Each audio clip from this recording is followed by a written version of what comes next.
Have you ever stopped to think that maybe, just maybe, the way you have been exercising your faith is exactly what is blocking your prosperity? I know that hurts to hear. I know it might even sound like heresy. But answer me honestly. How many times have you prayed asking God for a financial change, repeated positive affirmations, visualized your abundant life, and at the end of the month, you were still in the same place, with the same bills, with the same financial pressure, with the same feeling that something is missing? If you are nodding your head right now, if you felt a knot in your stomach because you know I am describing your reality, then this video was made specifically for you. Because the problem is not your faith. The problem is what you were taught to do with it. And before you think I am here to attack your beliefs or diminish the importance of trusting God, it is exactly the opposite. What I'm going to reveal to you in the next few minutes is a principle that is hidden in plain sight in the scriptures, a principle that the greatest scholars of applied spirituality and the law of attraction know deeply, but that almost nobody teaches clearly.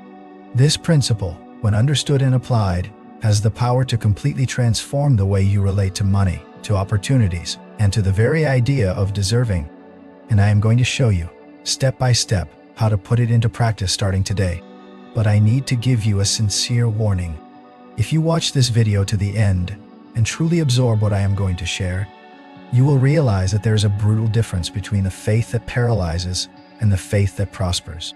And that difference, which perhaps nobody has ever explained to you this way, is the dividing line between people who spend their entire lives waiting for a financial miracle and those who become the very channel through which the miracle flows. So stay with me, because what comes next could change everything. Let us start at the beginning. Let us talk about what it really means to have faith in the way most people practice it. Observe the pattern. The person is going through financial difficulties. The bills are piling up. The paycheck is not enough. The debts are growing. And then someone says, "Have faith. God will provide." And the person clings to that phrase with all the strength of their soul. They pray. They repeat. They wait. And wait. And wait a little more. Weeks go by. Months go by. Sometimes years go by. And the provision does not come in the way they imagined. And do you know what happens then? The person starts to wonder, is my faith not strong enough? Do I not deserve it? Has God forgotten me? That cycle is devastating, and it is more common than you can imagine. The problem here is not God. The problem is not the divine promise. The problem is a deep distortion in the understanding of what true faith requires of us. Because at some point in history, someone taught that having faith means sitting down, waiting, and doing nothing in. That having faith means putting everything in God's hands and simply waiting for things to fall from the sky. And that interpretation, however well-intentioned it may be, is destroying the financial lives of millions of people. It is creating a generation of passive believers who confuse trusting God with total inertia. Now think with me. James chapter 2, verse 26 says something that should be a wake-up call for all of us. It says, "For as the body without the spirit is dead, so faith without works is dead also." Read that again. Faith without works is dead. Not asleep, not weak, dead. This is not a suggestion. This is not optional advice. This is a powerful declaration that faith, without corresponding action, is a spiritual corpse. It produces nothing. It generates nothing. It transforms nothing. And if your faith is not producing transformation in your financial life, perhaps it is time to examine whether it is alive or whether you are carrying dead weight, thinking it is a powerful weapon. And this is where one of the greatest misunderstandings about the law of attraction comes in ill. Many people heard about the power of thoughts, about visualization, about vibrating at the frequency of abundance, and interpreted all of it as yet another invitation to passivity. They think, if I think positively, the universe will deliver everything to me. And so they replace passive prayer with passive visualization. They trade one form of waiting for another. But the principle that governs both spiritual laws and biblical teachings is the same. Without movement, there is no manifestation. Let us look at nature for a moment. A seed carries within itself all the potential to become a giant, fruitful, majestic tree. But what happens to the seed if it stays stored in a bag, in the dark, without being planted? Nothing. Absolutely nothing. It rots. All that potential is lost. The seed needs to be cast into the earth. It needs water. It needs sunlight. It needs conditions. And above all, someone needs to take the action of planting it. Jesus knew this. That is why he used so many parables involving seeds, planting, and harvesting. Because he was teaching us the fundamental principle of manifestation.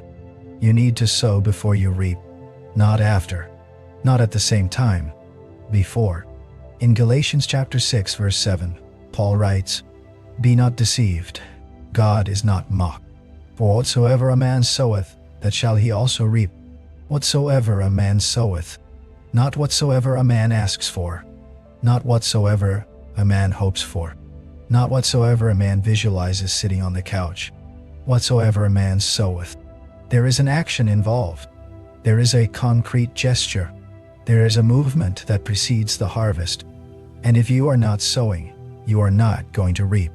No matter how strong your faith is, no matter how intense your prayer is, no matter how vivid your visualization is, without sowing there is no harvest. That is a non-negotiable spiritual law. And here I need to be honest with you about something that few people will tell you. The positive thinking industry, in its most superficial version, has caused enormous damage. It taught people to smile while they are sinking, to repeat, "I am prosperous," while the credit card is maxed out, to ignore reality in the name of a high vibration. And that is not faith. That is denial. That is escapism. That's using spiritual language to avoid facing problems with courage and intelligence. True faith, biblical faith, the faith that moves mountains, does not close its eyes to reality. It opens them wider than ever. It looks at the mountain and says, "I am going to get through this. Not because I am strong enough on my own, but because the power that is in me is greater than any obstacle before me." And then it starts to walk. It takes the first step, and the second, and the third. And with each step, the mountain moves. Not because the person stood still praying for the mountain to get out of the way, but because they put themselves in motion, trusting that each step was sustained by the divine. Let me tell you a story that perfectly illustrates this principle. There was a man, let us call him Robert.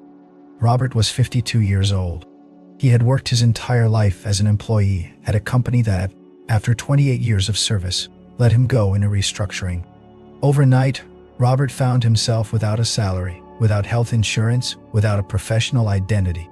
He had a wife, 2 kids in college, and a mortgage. Despair knocked on his door, and Robert did what he knew how to do. He prayed. He prayed with fervor. He prayed with tears. He prayed asking God to open a door, for a job to appear, for a miracle to happen. Weeks passed. 1 month, 2 months, 3 months, nothing. No phone call, no interview, no opportunity. Robert started to grow bitter. He started to question his faith. He started to wonder if God had abandoned him. And on one especially difficult night, when he was alone in the living room, unable to sleep, he opened the Bible to a passage he had read hundreds of times. But that night, it hit him in a completely different way. It was Proverbs chapter 13 verse 4, which says, "The soul of the sluggard desireth, and hath nothing, but the soul of the diligent shall be made fat." Robert read that passage and felt as if he had been slapped across the face. Not a slap of cruelty, but a slap of awakening. He realized that for 3 months he had been confusing faith with passive waiting. He had prayed, yes, but he had not acted. He had not updated his resume. He had not learned new skills. He had not looked for alternative ways to generate income. He had not reached out to people. He had not moved. He was waiting for God to do for him what God was waiting for him to do for himself, sustained by grace. The next morning, Robert woke up different. He updated his resume. He created a professional profile online. He started studying independent consulting in his area of expertise. He called former colleagues. He offered his services. And in less than 45 days, Robert had not 1 but 3 consulting clients. In 6 months, he was earning more than he had as an employee. In a year, he had a registered business and a team of 2 people working with him. Did the provision come? Yes. But it came after he sowed, after he moved, after he transformed his dead faith into living faith, full of works, full of action, full of courage. And that is exactly what I want you to understand today. Faith and action are not enemies. They are partners. They are the two wings of the same bird. Without one of them, you cannot fly. You can have all the faith in the world, but without action, you are a bird with only one wing, desperately flapping on the ground without being able to take off. And you can have all the action in the world, but without faith, without spiritual connection, without trust in something greater, you are a machine without a soul, running without purpose, exhausting yourself without meaning. The law of attraction, when properly understood, was never about standing still and wishing. It was always about alignment.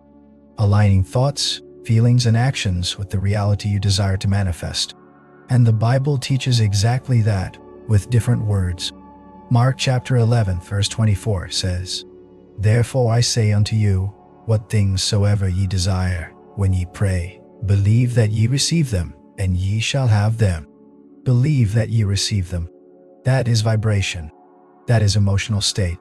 That is living from the inner certainty that what you desire is already yours. But notice, Jesus said when ye pray, there is an action involved. And the belief he describes is not passive belief. It is a belief so strong that it alters your behavior, that changes the way you move through the world, that transforms the way you make decisions. When you truly believe you have already received abundance, you do not sit in fear. You rise and act like someone who is abundant. You make choices from abundance, not from scarcity. You invest in yourself. You create. You take risks. You offer value to the world. Because someone who knows they are abundant is not afraid to give it, is not afraid to start, is not afraid to fail, because they know the source never runs dry. Now, let us go a little deeper, because I want to completely dismantle the mindset that is keeping you trapped. There is a well-studied psychological phenomenon called the illusion of action. It happens when a person performs activities that seem productive, but that in reality generate no real results. Praying without acting can become an illusion of action. Visualizing without moving can become an illusion of action. Reading self-help books without implementing anything can become an illusion of action. Watching videos like this one without taking concrete action afterward can become an illusion of action. And the reason we fall into that trap is because those activities give us a sense of comfort. They make us feel like we are doing something, that we are on the right path, that things are going to change. But deep down, way down where honesty lives, we know that nothing is really different. And it is that silent awareness, that underground guilt, that corrodes our faith from the inside. Because a part of us knows we are not doing our part. And when we know we are not doing our part, it becomes very difficult to genuinely believe that God is going to do His. And here's the beautiful paradox that few people understand. When you start to act, your faith grows stronger, not the other way around. Most people think they need to have faith first in order to then act. But in practice, it is action that feeds faith. It is when you take the step without knowing how things are going to work out that confidence is built. It is when you plant the seed without seeing the tree that hope becomes real. Hebrews chapter 11, verse 1, defines faith as the substance of things hoped for, the evidence of things not seen. The evidence of things not seen. But that evidence is not intellectual. It is experiential. You prove faith by living it. You prove abundance by acting like an abundant person. You prove provision by taking the step before you see the ground. Think about Abraham.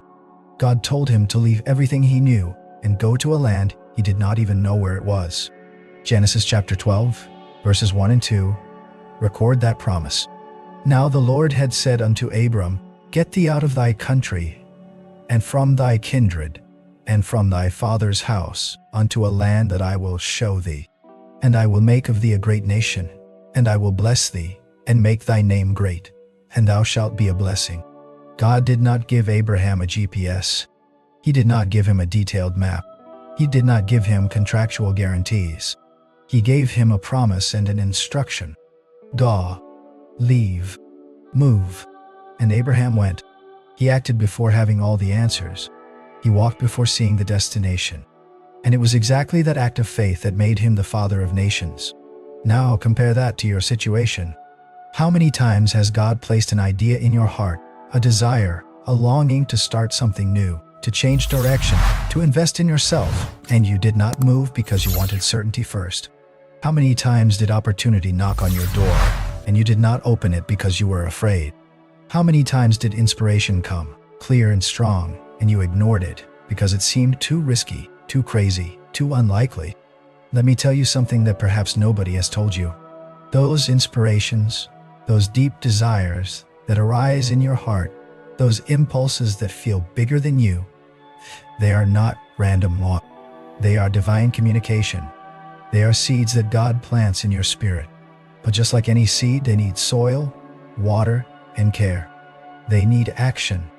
Ignoring a divine inspiration and then praying for direction is like throwing a letter in the trash and complaining that the mail does not work. And that brings me to a crucial point I need to address with great care, but also with great firmness. There is a form of religiosity that, without meaning to, promotes poverty as a virtue. You have probably heard phrases like, "Money is the root of all evil." It is easier for a camel to go through the eye of a needle than for a rich man to enter the kingdom of God. The last shall be first. These phrases, taken out of context and interpreted superficially, have created entire generations of people who feel guilty for desiring prosperity.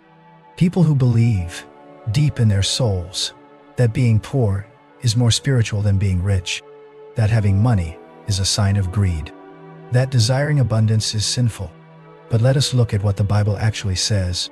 1 Timothy chapter 6 verse 10 does not say that money is the root of all evil. It says, "For the love of money is the root of all evil." The difference is enormous. Money itself is neutral. It is a tool. The problem lies in the relationship you have with it.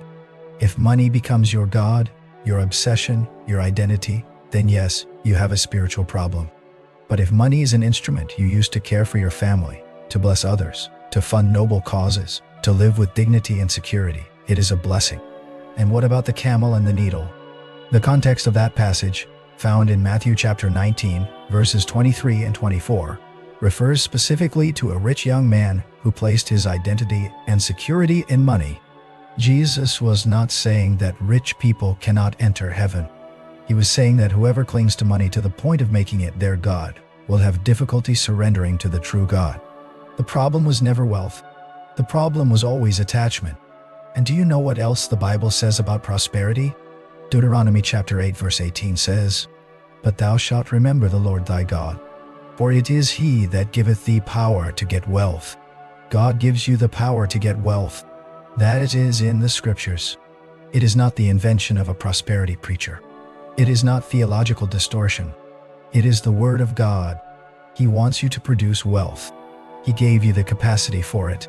But that capacity needs to be activated. It needs to be exercised. It needs to be put into practice.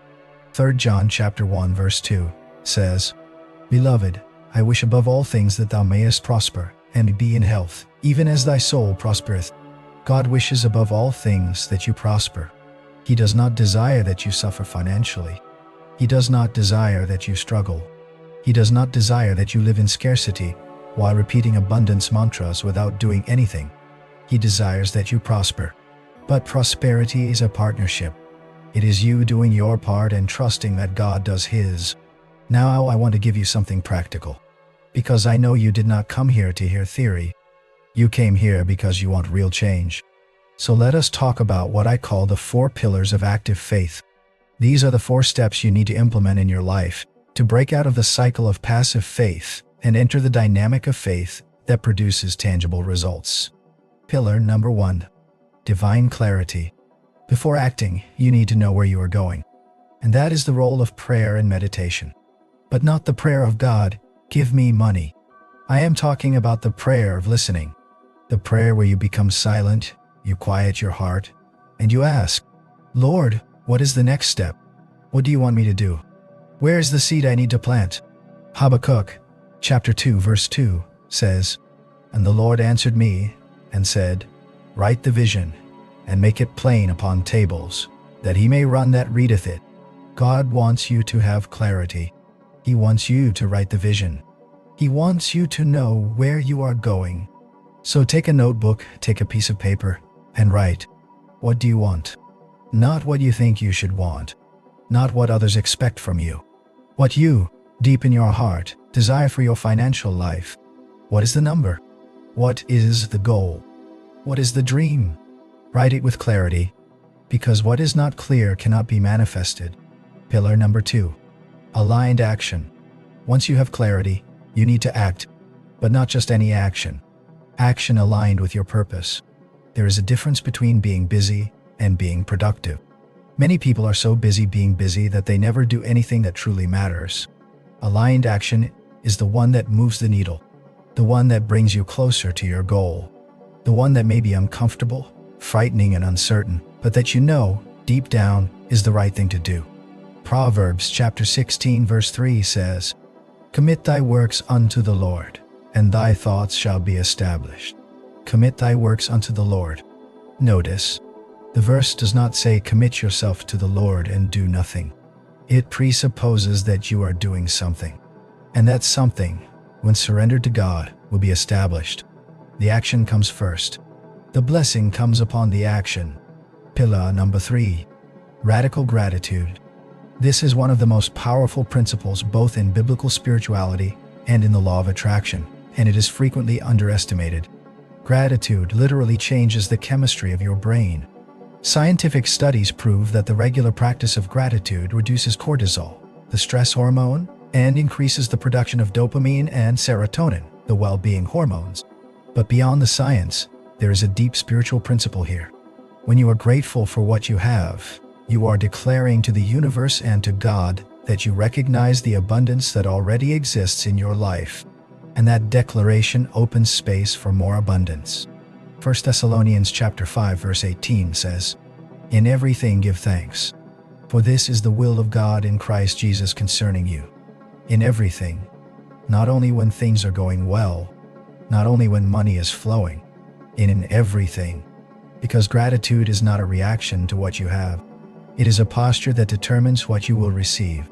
And I want to be practical here. Every morning, before doing anything else, take a notebook and write 10 things you are grateful for. Not generic things, specific things. I'm grateful for the hot coffee I had yesterday afternoon. I'm grateful for the text message my daughter sent me. I am grateful for the sunlight that came through the window. The more specific, the more powerful, because specificity forces your brain to look for evidence of abundance. And when your brain starts looking for abundance, guess what happens? It finds it, and when it finds it, you vibrate at the frequency of abundance. And when you vibrate at that frequency, you attract more of it. This is not magic. This is science. This is spirituality. This is biblical wisdom, all converging at the same point. Pillar number 4. Strategic generosity. This is perhaps the most counterintuitive pillar of all, and certainly the most transformative. In a moment of financial scarcity, the last thing most people want to do is give. But that is exactly the moment when giving becomes most powerful. Luke chapter 6 verse 38 says, "Give, and it shall be given unto you. Good measure, pressed down, and shaken together, and running over, shall men give into your bosom. For with the same measure that ye mete withal, it shall be measured to you again. Give, and it shall be given unto you. Not wait, and it shall be given unto you. Not pray, and it shall be given unto you." Give is. The action of giving precedes the action of receiving, and the measure you use to give is the same measure that will be used to measure what you receive. Now, I am not necessarily talking about giving money. Although the tithe and the offering are powerful biblical principles, generosity goes far beyond the financial. You can give your time. You can give your expertise. You can give a word of encouragement. You can give attention. You can give a smile. You can give value to the world through your work, your talent, your presence. The question is, are you giving, or are you just trying to receive? Because the universe, God, life, whatever you choose to call it, operates by a fundamental principle. You must give to receive. You must sow to reap. You must release to be filled. And here I want to make a connection that few people make. When Jesus multiplied the loaves and the fishes, he did not create food out of nothing. He asked someone to give what they had. He was a young boy with 5 loaves and 2 fish. A ridiculous offering in the face of the need to feed 5,000 people. But he gave. And from that offering, from that seemingly insignificant act of generosity, the miracle of multiplication happened. The lesson is clear. God does not multiply what you do not surrender. He cannot bless what you hold with closed hands. Open your hands. Give what you have, even if it seems little, and watch what God is capable of doing with your offering. That story is recorded in John chapter 6, verses 9 through 13, and it teaches us that the miracle begins with surrender. Not with waiting, not with demanding, with surrender. I know that at this point in the video, many of you are already feeling something stirring inside. Perhaps a restlessness, perhaps a renewed hope, perhaps a mixture of enthusiasm and fear. And that is perfectly normal, because when truth touches the soul, it generates movement. It disturbs stagnation. It shakes the foundations of what you thought you knew. And that discomfort is sacred. It is the prelude to transformation. And if you feel that you need more practical guidance to apply these principles in your life in a consistent and deep way, I prepared something special for you. The ebook Attract Divine Abundance was created exactly for people who are at this turning point. People who have understood that faith needs action, that spirituality needs practice, and that abundance is a divine right that must be claimed with intelligence and purpose. In it, I go deeper into each of these pillars with practical exercises, directed prayers, guided meditations, and strategies based on the scriptures and the principles of the law of attraction. You will find the link in the first pinned comment down below, or you can access it directly through the QR code appearing on your screen right now. This material may be the catalyst you are missing to take the next great step in your journey toward prosperity. But let us continue, because I still have much to share with you. I want to talk now about something I call the worthiness trap. This is perhaps the deepest and most destructive limiting belief that exists in the collective unconscious. The belief that you do not deserve to be prosperous, that you are not worthy of abundance, that because of your past mistakes, your failures, your sins, you have lost your right to divine blessing. That belief is a lie, and I am going to prove it with the scriptures. Romans chapter 8, verses 31 and 32 says, "What shall we then say to these things? If God be for us, who can be against us? He that spared not his own Son, but delivered him up for us all, how shall he not with him also freely give us all things?" All things, not some things, not only spiritual things. All things. God, who gave his own Son for you, is not going to withhold prosperity from you. He wants you to have everything you need to live a full, meaningful, and abundant life. And Ephesians chapter 3, verse 20, goes even further. Now unto him that is able to do exceeding abundantly above all that we ask or think, according to the power that worketh in us. Exceeding abundantly above all that we ask or think. Stop and absorb that. God's plan for your prosperity is greater than your imagination can conceive. You cannot even dream big enough to reach what God has prepared for you. But, and here is the crucial point, that power worketh in us. Not despite us, not around us, in us, through us, through our actions, decisions, choices, and movements. So stop sabotaging yourself with the belief that you do not deserve it. You were created in the image and likeness of the Creator of the universe. Genesis chapter 1 verse 27 confirms that you carry within you the spiritual DNA of abundance. You were designed to prosper, not to survive, not to struggle, not to settle for crumbs, to prosper. And any voice inside your head that says otherwise is not the voice of God. It is the voice of fear. It is the voice of social programming. It is the voice of past experiences you allowed to define your future. Now I want to address another fundamental aspect that is rarely discussed when talking about faith and finances. The role of environment.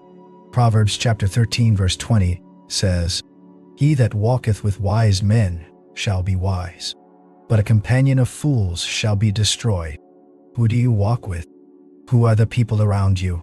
What are the conversations you hear every day? Because whether you realize it or not, your environment is programming your mind 24 hours a day.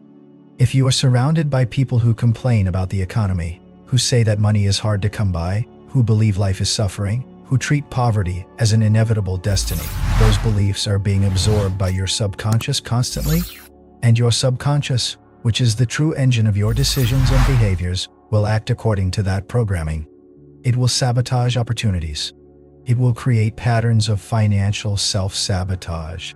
It will keep you exactly where you are, because that is where your subconscious believes you belong. Changing your environment is not a lack of love. It is not arrogance. It is biblical wisdom. You do not need to cut people out of your life, but you need to be intentional about who influences your thoughts.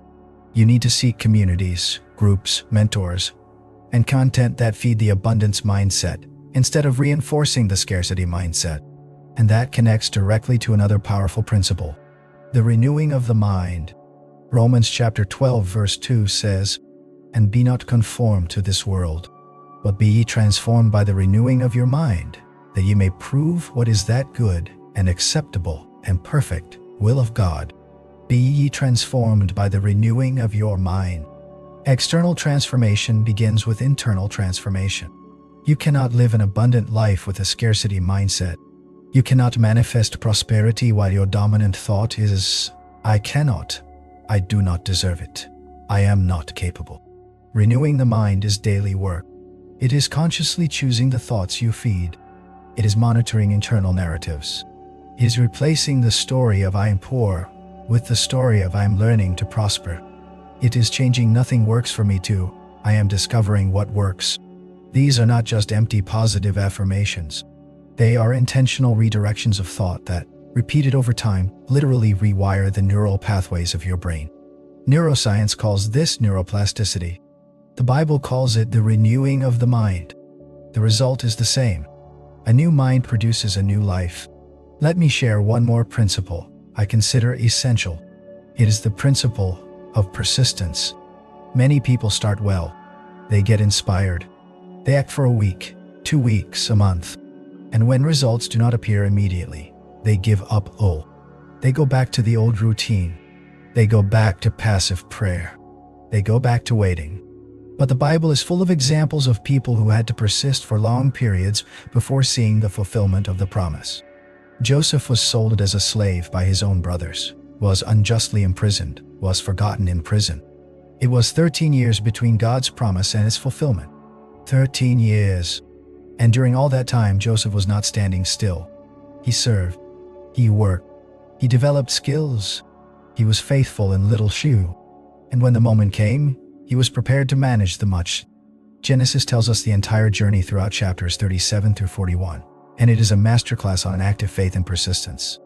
Galatians chapter 6 verse 9 says, "And let us not be weary in well-doing, for in due season we shall reap, if we faint not." In due season. There is a time.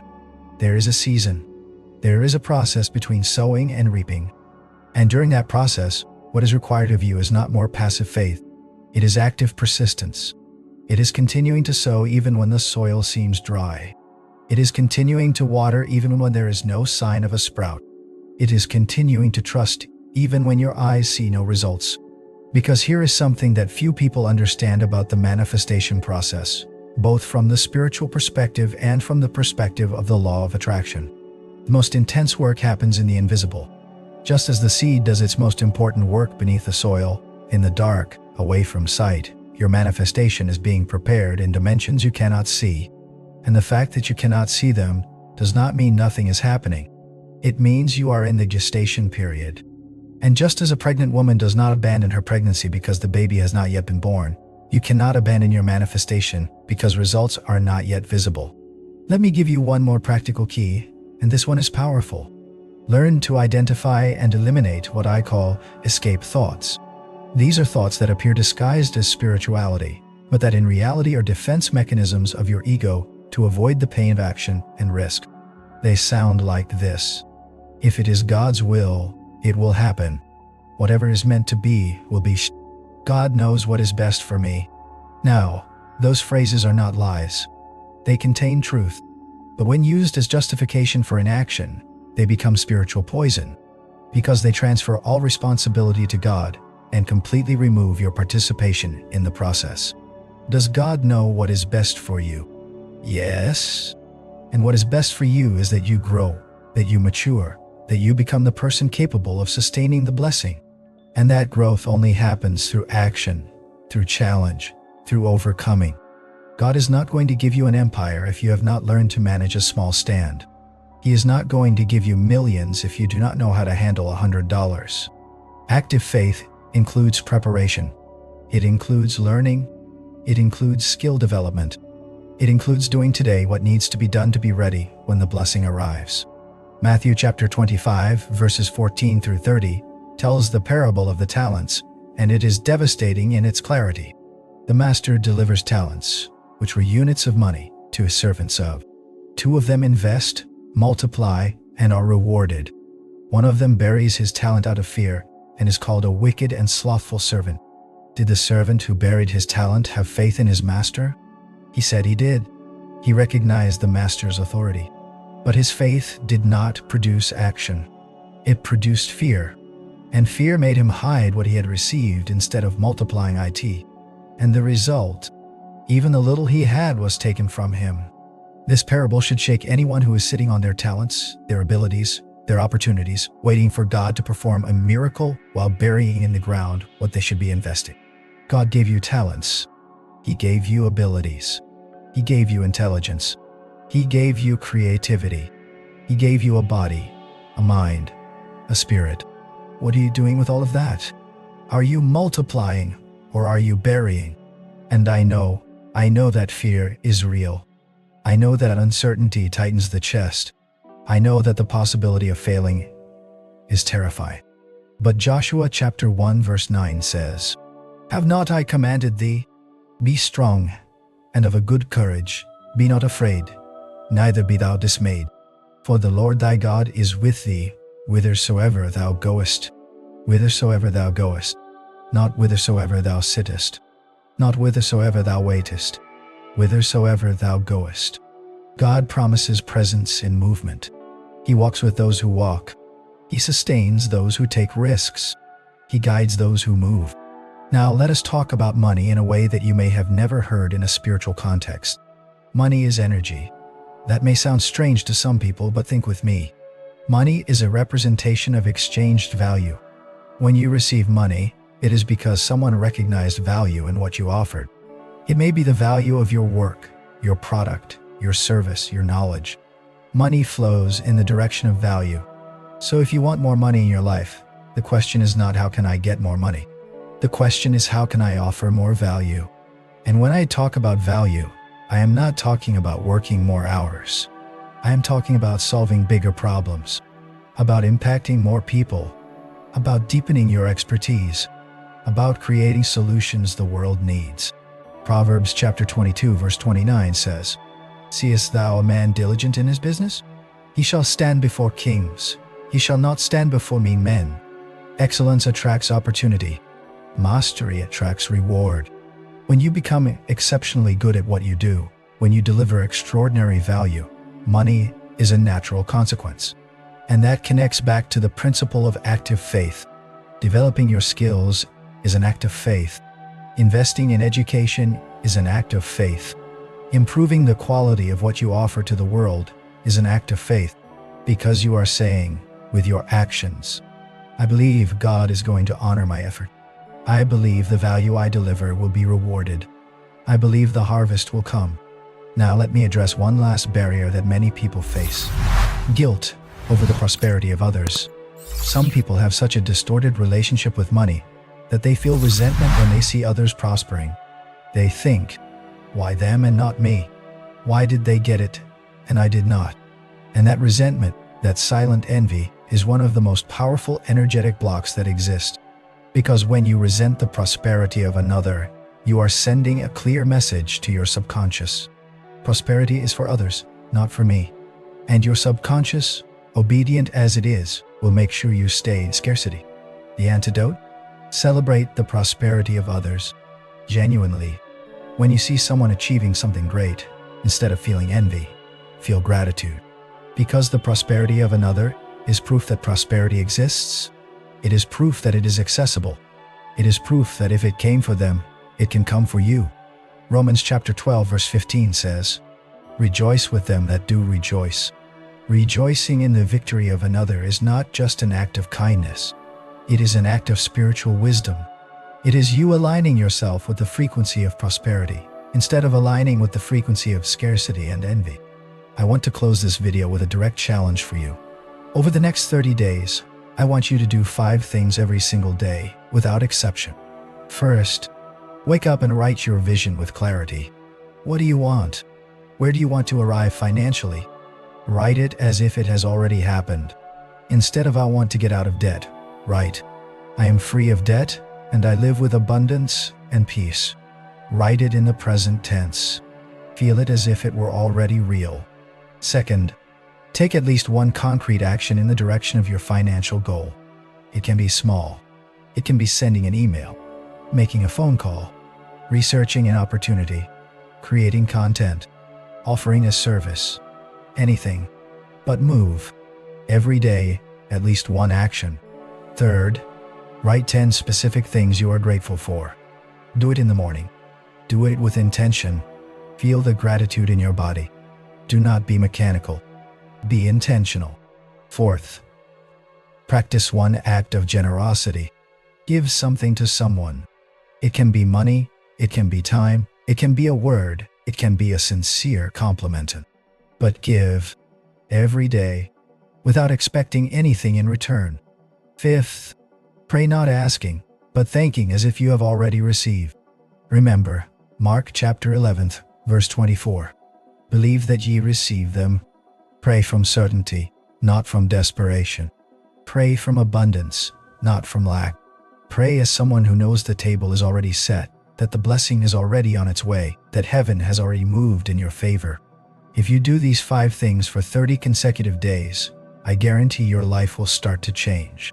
Not because there is a magic formula, but because you will be activating spiritual principles that have been operating in the universe since creation. You will be aligning mind, body, spirit, and action in one single direction. And when all of that aligns, extraordinary things begin to happen. Philippians chapter 4 verse 19 says, "But my God shall supply all your need according to his riches in glory by Christ Jesus." All your need, according to his riches in glory. Not according to the economy. Not according to your current paycheck. Not according to circumstances. According to the riches in glory of God. And the riches of God are unlimited. But that supply does not come for those who are standing still. It comes for those who are in motion. It comes for those who sowed. It comes for those who acted. It comes for those who transformed dead faith into living faith. It comes for those who understood that having faith is not waiting with arms crossed. Having faith is walking in the darkness knowing that the ground will appear beneath your feet with every step. So I ask you one final time. Are you going to continue with the faith that keeps you poor? The passive faith? The faith that waits? The faith that complains? The faith that questions while doing nothing? Or are you going to embrace the faith that prospers? The faith that acts? The faith that sows? The faith that gives? The faith that moves? The faith that trusts and walks? The faith that becomes the channel through which divine abundance flows? The choice is yours. But remember, not choosing is also a choice. And inertia has a price. And that price is paid in postponed dreams, in wasted potential, in years that pass while you wait for a miracle that is already inside you, waiting to be activated. Isaiah chapter 43 verse 19 says, "Behold, I will do a new thing. Now it shall spring forth. Shall ye not know it? I will even make a way in the wilderness, and rivers in the desert." God is doing a new thing.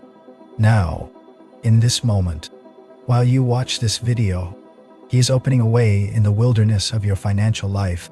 He is creating rivers where there was once drought. But you need to perceive it. You need to see it. You need to rise and walk in the direction of the new. This is your moment. Not tomorrow. Not next week. Not when circumstances improve. Now. Today. With what you have. From where you are. With the faith you possess. Activate it. Put it in motion. And watch what the God of abundance, the God who created the heavens and the earth, the God who turned water into wine and multiplied loaves and fishes, is capable of doing through you when you stop waiting and start acting. Your faith is alive. Now prove it.